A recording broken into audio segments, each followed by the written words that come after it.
किस उद्देश्य से किया? उद्देश्य ये है कि हमारे कंपनी में एक मोहित कुमार नाम का एम्प्लॉय काम करता था, जो हमारे यहाँ एडिशनल डायरेक्टर के पद पे था। लगभग 2018 से इस कंपनी में था। रिसेंटली घटना ये हुआ कि 26 तारीख को वो हमारे ऑफिस आया और हमने उसे बुलाया था। एक कॉन्ट्रैक्टर को पेमेंट देना था, तो 4,90,000 रुपये उसको मैंने कैश दिया था, ये ले जाकर कॉन्ट्रैक्टर को दे देने के लिए। लेकिन यहाँ से वो पैसा तो लेके गया, ले जाने के बाद उसको उस पैसे को उसने कॉन्ट्रैक्टर को दिया नहीं। और 27 तारीख को हम लोगों ने उसे बहुत कॉल किया, बहुत सारा फ़ोन किया, पूरे कंपनी के लोगों ने उसको कॉल किया, कॉल पिक नहीं किया। उसने सिर्फ एक मैसेज ड्रॉप कर दिया कि मैं ऑफिस नहीं आऊँगा, मैं जॉब छोड़ दिया हूँ। उसके बाद से हम लोग बहुत सारी प्रयास किए उससे मिलने के। उसके घर तक हमारे वाइस प्रेसिडेंट रवि राज जी भी गए हैं 2 बार 3 बार, क्या परेशानी है, लेकिन वो घर पे भी नहीं मिला। तो 27 तारीख को मैंने उसको टर्मिनेशन लेटर डाला कंपनी की तरफ से, मैंने उसको टर्मिनेट किया। उसके बाद फिर मैंने उससे कांटेक्ट करने की कोशिश की, लेकिन उसने कांटेक्ट नहीं किया हम लोगों को, कोई कॉल का जवाब नहीं। उनके फैमिली मेम्बर से भी मैंने कांटेक्ट किया, वो लोग भी कोई जवाब रिस्पॉन्स नहीं दे रहे थे। तो लास्ट में हम लोगों ने क्या किया कि कोतवाली थाना में उनके खिलाफ़ एक प्राथमिकी दर्ज की है। इसलिए दर्ज की है कि वो कंपनी का एक तो 4,90,000 रुपये यहाँ से लेके गए हैं, 5 लाख रुपये उन्होंने मेरे यहाँ से लोन लिया हुआ है, लगभग 9.5 लाख रुपये उनके ऊपर एडवांस भी है। कंपनी का एक बुलेट बाइक भी है जो कंपनी ने उनको दी है चढ़ने के लिए। साथ ही साथ कंपनी का लैपटॉप है, 4 मोबाइल फ़ोन है, 3 सिम कार्ड है, कंपनी का आई कार्ड है। साथ ही साथ कंपनी का टोटल डेटा है, 2 रजिस्टर है जिसमें सारे क्लाइंट का डिटेल्स है, 2 फाइल्स है, वो सारा उन्होंने ले जा करके छुपा करके रखा हुआ है, जो अभी तक हम लोग को नहीं मिल पाया है। हम लोगों ने बहुत प्रयास किया, लेकिन अब लास्टली हम लोग न्यायालय के शरण में गए हैं। दूसरी बात ये भी बोलना है, प्रेस कॉन्फ्रेंस का सबसे बड़ा उद्देश्य ये है कि वो एडिशनल डायरेक्टर के पद पे था, तो मार्केट से भी बहुत सारी चीज़ें सुनने में आ रही हैं। तो प्रेस कॉन्फ्रेंस के माध्यम से मैं अपने सारे कस्टमर्स को, जो भी हमारे क्लाइंट्स हैं, जो भी हमारे वायर्स हैं, उनको भी ये बताना चाहता हूँ कि मिस्टर मोहित कुमार को कंपनी ने टर्मिनेट कर दिया है। उनको 1 रुपया भी देने की आवश्यकता नहीं है। अगर किसी भी तरह का कोई भी ट्रांजैक्शन करना, वो डायरेक्ट कंपनी में आकर के ही करें, क्योंकि वो किसी का फ़ोन नहीं रिस्पॉन्स कर रहे हैं। कोतवाली थाना से भी लोग उनको बहुत ट्रैक करने की कोशिश कर रहे हैं, लेकिन वो कहीं नहीं मिल रहे हैं। तो हमारे सारे कस्टमर से निवेदन है, सारे ग्राहक से निवेदन है, कृपया करके अगर वो कांटेक्ट करने की कोशिश करते हैं तो एक बार हमें भी सूचित करें और उनसे 1 रुपये का कोई भी ट्रांजैक्शन नहीं करें। प्रशासन से सर क्या मांग करते हैं? प्रशासन से यही है कि उनको हमको न्याय दिलाया जाए। जो भी मेरा डॉक्यूमेंट्स है, मेरा सबसे बड़ा बात है कि मेरे कंपनी का टोटल डॉक्यूमेंट्स है उनके पास, सारे क्लाइंट्स का डिटेल्स है, कंपनी का सिम है, कंपनी का मोबाइल है जो गलत तरीके से इस्तेमाल हो सकता है, कंपनी का लैपटॉप है, कंपनी का बुलेट है, ये सारी चीज़ें जो हैं, कंपनी का पैसा जो है, देखिए कंपनी का पैसा जो होता है वो मेरा नहीं होता, 1 रुपया जो होता है वो मेरा नहीं है, वो सारे हमारे क्लाइंट्स के होते हैं।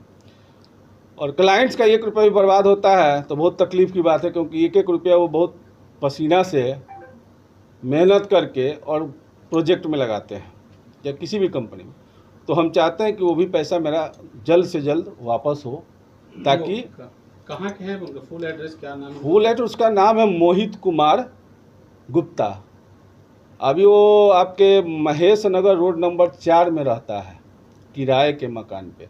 उनकी माँ से भी मैंने कांटेक्ट किया, उनकी माँ का नाम है किरण गुप्ता, वो सेविका ज्वेलर्स में सेल्समैन के पद पे काम कर रही हैं। वो भी गलत तरीके से जवाब दे रही हैं, वो एक बार भी हम लोग की बातों को सुनने के लिए तैयार नहीं है। बहुत गलत तरीके से वो जवाब दे रही है। थाना ने, कोतवाली थाना भी उनसे क्वेश्चन करने की कोशिश किया, बात करने की कोशिश की, उनको भी सही तरीके से जवाब नहीं दे रही हैं। कब से आपसे कांटेक्ट नहीं हो पा रहा है उनसे? 26 तारीख को यहाँ से वो पैसा लेके गए हैं 6 बजे शाम में। सुबह में उन्होंने जब 8 बज के कुछ मिनट पे उनका मैसेज आया है कि मैं कंपनी छोड़ दिया हूं, तो मैंने कॉल बैक करना स्टार्ट किया तो कोई कांटेक्ट नहीं हुआ। अहम डाटा जो मोहित के पास है कंपनी का, वो अभी तक नहीं पहुंचाया जा रहा है। इससे कंपनी को नुकसान भी तो हो सकती है। बिल्कुल, मेरे कहने का मतलब भी वही है। मैंने अभी यही बात बोला कि बेसिकली सबसे ज़रूरत है जो मेरे कंपनी का डाटा है, मेरे क्लाइंट्स का पूरा डिटेल्स है, वो मेरे को चाहिए।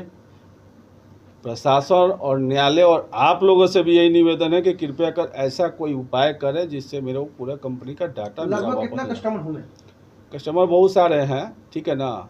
अब वो कंपनी का जो रजिस्टर था और फाइल था वो सब ले करके वो चला गया है, ठीक है। और सारे कंपनी का टेलीफोन नंबर वगैरह सब कुछ है उसमें। FIR कर दिया? FIR मैंने 3 दिन तक वेट किया। 27 को मैंने टर्मिनेट किया, 30 को मैंने FIR किया। मैं 2-3 दिन उसको पूरी तरह से वॉच किया कि बाबू अभी भी आ जाओ, लेकिन कहीं से उनके माँ के थ्रू मैंने बहुत मैसेज भी दिलवाया, लेकिन उन्होंने कोई रिस्पॉन्ड नहीं किया। कब तक काम कर रहे थे सर ये 2018 से मेरे यहाँ थे।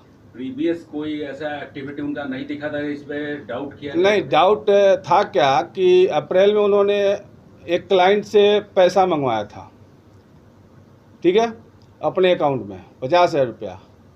तो उस समय मैंने उनको डाटा था, ठीक है, तो डाटा था तो उसने रिजाइन किया तो पैसा तो फिर मेरे को ट्रांसफ़र कर दिया मैंने जब डाटा उसको, तो 50,000 रुपये फिर मेरे कंपनी के अकाउंट में उसे ट्रांसफ़र कर दिया। उसके बाद फिर मैंने उसको बुलाया कि तुम रिजाइन कर रहे हो, ठीक है, कंपनी का जो 5 लाख रुपया तुम्हारे ऊपर लोन है और 9.5 लाख रुपया एडवांस है, वो तुम जमा कर दो, तब हम तुमको रिलीव कर देंगे। ये कब का मामला? उसके बाद फिर मैंने उसको बुलाया कि तुम रिजाइन कर रहे हो, ठीक है, कंपनी का जो 5 लाख रुपया तुम्हारे ऊपर लोन है और 9.5 लाख रुपया एडवांस है, वो तुम जमा कर दो, तब हम तुमको रिलीव कर देंगे। ये कब का मामला? ये अप्रैल में, वो ठीक है ना। लेकिन उसने बोला कि नहीं सर, हम कंटिन्यू करेंगे, कहीं कोई दिक्कत नहीं है, आज के बाद गलती नहीं करेंगे। मैंने चला कि 2018 से 5-6 साल ऑलरेडी काम किया हुआ लड़का, हमने एक चांस और दे दिया। लेकिन ये जो घटना किया है, ये इसे कुछ दिन से हम लोग को लग रहा था उसकी एक्टिविटी सही नहीं लग रही थी। मेरे को क्या, हमारे पूरे ऑफिस के एम्प्लॉय से भी पूछिएगा, कहीं ना कहीं उसकी एक्टिविटी थोड़ी बहुत चेंज नज़र आ रही है। पटना से बाहर है कि अभी पता तो मैं नहीं लगा सकता, मैं तो फ़ोन कर रहा हूँ, मेरा फ़ोन कोई रिस्पॉन्ड नहीं कर रही है। उनकी माँ का आंसर आप सुनिएगा तो खुद दंग रह जाइएगा, इसलिए बोल नहीं सकते हैं जिस मतलब जो लूट खसोट कंपनी के साथ थी, उनकी माँ भी उनके साथ है यानी? हमको तो लग रहा है, क्योंकि अगर एक माँ अगर सही होती तो मेरे को भी कांटेक्ट करती, मेरे को भी बोलती, उसको भी बुला कर बैठाती कि बाबू क्या परेशानी है, क्या हो गया। मैं तो यहाँ तक उनकी माँ को बोला कि चलिए पैसा भी अगर लिया है, कोई गलत जगह मिसयूज कर दिया, कुछ भी है, तुम आ करके बैठो, हमसे बताओ, कंपनी का डेटा दो, बाकी जो भी चीज़ें हैं हम लोग बैठ करके उसको सॉर्ट आउट करते हैं, तुम अपनी मम्मी को बैठाओ मेरे साथ। लेकिन वो लोग इस चीज़ पे कोई एग्री नहीं है। पहली बात कि वो कांटेक्ट ही नहीं करने की कोशिश कर, इस प्रॉब्लम को लोग सॉर्ट आउट करना ही नहीं चाहता है, क्योंकि पैसा तो लेकर के भाग चुका है, वो देने का तो नियत है नहीं। नहीं वापस आता है तो फिर आगे अगला कदम क्या होगा? अब तो अगला कदम क्या, हम तो FIR कर ही चुके हैं, अब तो अगला कदम प्रशासन का होगा, न्यायालय का होगा। प्रशासन तो उनकी माँ से भी पूछताछ कर रही है, लेकिन शायद हमको नहीं लग रहा कि फीडबैक मिल पा रहा है। और बाकी आएगा क्या तो प्रशासन ही करेगा।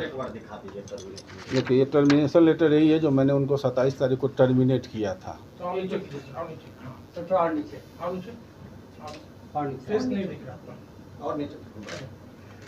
फोटो मार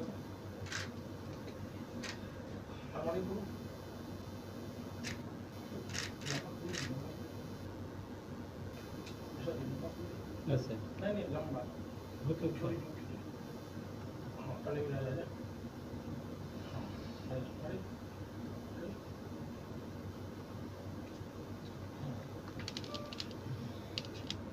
परिचय बता दें सर कंपनी का नाम। सर मेरा नाम है संजीव कुमार श्रीवास्तव, मैं पल्लवी राज कंस्ट्रक्शन का चेयरमैन हूँ, ठीक है।